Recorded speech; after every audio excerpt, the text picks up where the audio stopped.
Եվ վերջում Եվրատեսիլի մասին։ 3 Ամստերդամում կայացավ եվրոպական երգի մրցույթի մանկական տարատեսակի եզրափակիչը։ Հայաստանն այդ մրցույթին ներկայացնում էր Կոմպաս խումբը։ Հաշվի առնելով, որ մեր երեխաները մանկական Եվրատեսիլին ավանդաբար են փայլուն հանդես գալիս, իսկ նախանցած մրցույթում Վլադիմիր Արզումանյանը հաղթող դարձավ, հասկանալի էր, որ սպասումները Կոմպասից պետք է մեծ լինեն, եւ տղաները ոչ միայն հուսախաբ չարեցին, այլև փայլուն ելույթ ունեցան։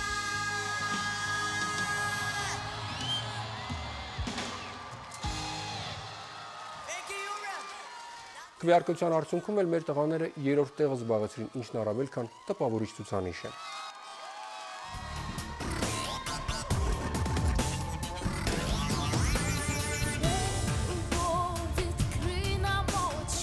Իսկ հաղթող դարձավ Ուկրաինան ներկայացնող 10-ամյա Անաստասիան, ում ուղղակի անկրկնելի էր։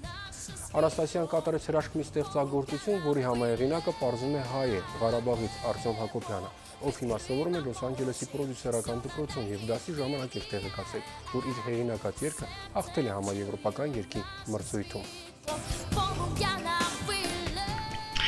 Ես չէի հավատում, չգիտես ինչ, ես մտածում էի, որ պետք է լինի հաջորդ օր,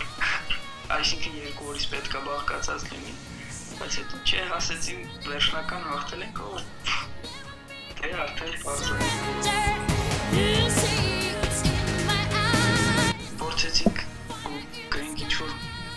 մաքսիմալ համամարտկային բան, չսահմանափակվենք ինչ-որ ազգությամբ կամ չսահմանափակվենք ինչ-որ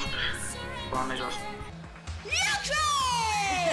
12 points to the Ukraine. Thank you very much.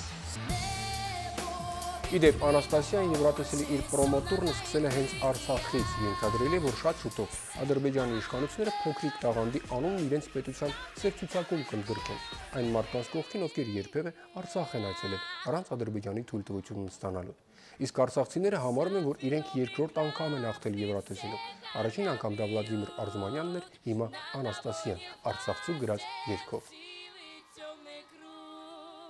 Вечно в мыслях я с тобой, кровь весенний край.